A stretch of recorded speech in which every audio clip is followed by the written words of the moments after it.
Hi, welcome back. I'm Meg Dendler, and we are now on chapter 14 of my book, Why Kimba Saved the World. Chapter 14 is called Missed Opportunity. The house had been shut up tight for many weeks, so Kimba had not really thought about outside much. Sometimes she sat in the big window in Mama's office to watch the birds, but she had forgotten what outside was like. She had been a tiny baby the last time she smelled it.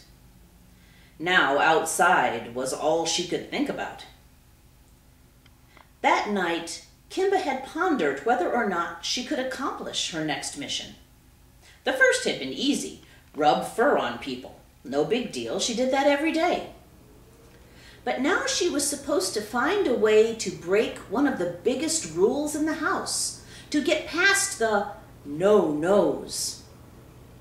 The lure of what lay beyond those doors was tempting. The chance to explore made her tingle. Her ears flushed a little bit at just the thought of it. But how could she do it? Luck was on her side. In the morning, as the house began to wake, Kimba heard a sound that she had not heard for a long while. Her radar-like ears tipped and turned.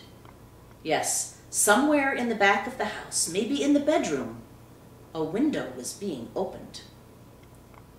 Leaping down from the dining room chair where she had been sleeping, Kimba trotted briskly to investigate.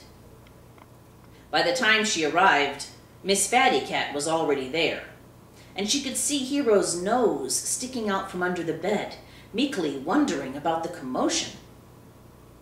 "Good morning, baby," Mama crooned. "How about a little fresh air? It's such a nice morning today, I thought we'd enjoy it."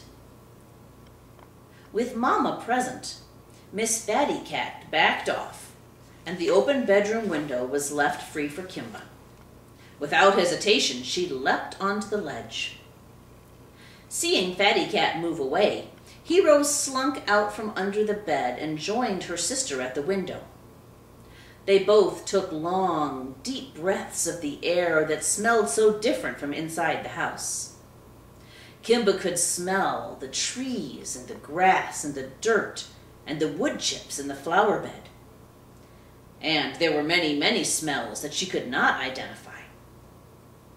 Wildness and curiosity bubbled up inside her. Her tail twitched in anticipation.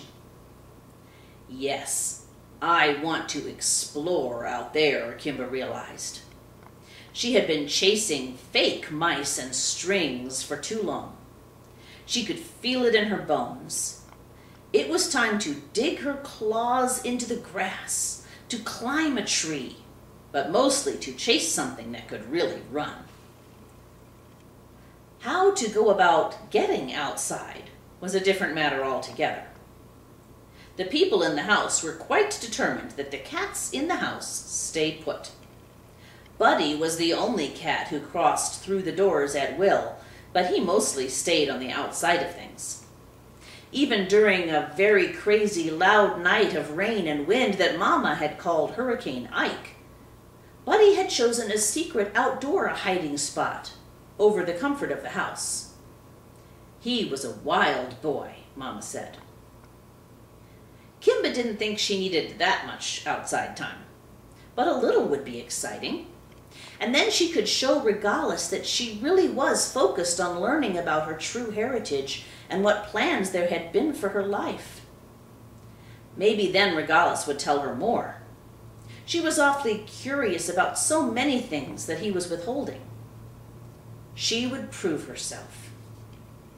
Now, sitting in the open window with Hero, it seemed like maybe she could just push on the screen and it might give way. Then she could jump out, but still have the open window to jump back through if she needed to. As a test, Kimba rubbed the top of her head against the screen and pushed. Nothing. Okay, the screen was not just going to pop out.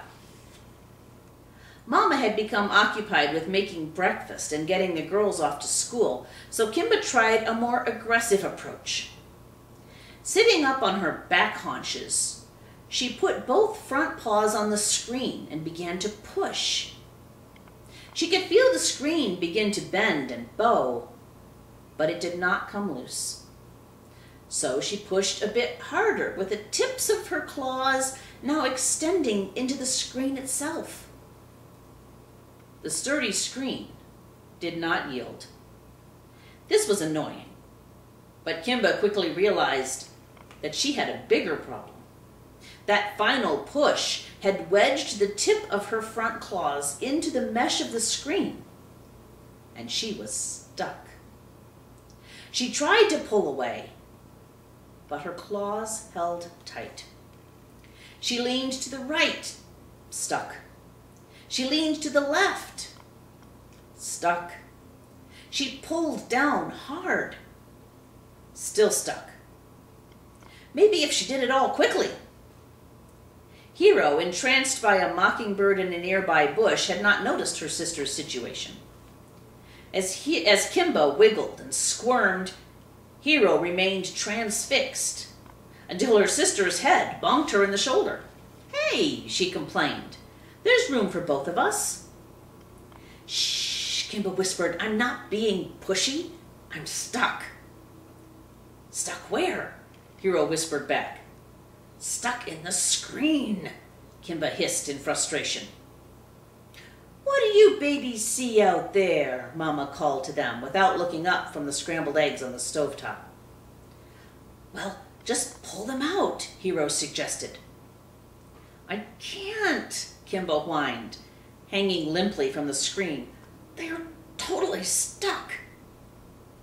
"You're going to have to get Mama to help you then," Hero said calmly. "No," Kimba said firmly, "then I'll lose my chance to get outside." "Outside? Are you crazy?" Hero answered. "We're not supposed to go outside. Daddy says it's dangerous for baby kittens to be outside. Daddy says." "I know," Kimba answered, "but we are not baby kittens anymore. We are almost full grown. Buddy does it, and the beast does it, so I think I should too." "You just want to go out because Regalis told you to," Hero accused.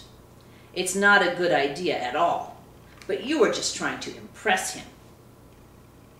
"It's my assignment," Kimba replied resolutely. She had not realized that Hero had heard the rest of the conversation the other day. Fine. It was true that this may have started her interest in going outside, but there was more to it now. It seemed too hard to explain to the afraid of her own shadow cat.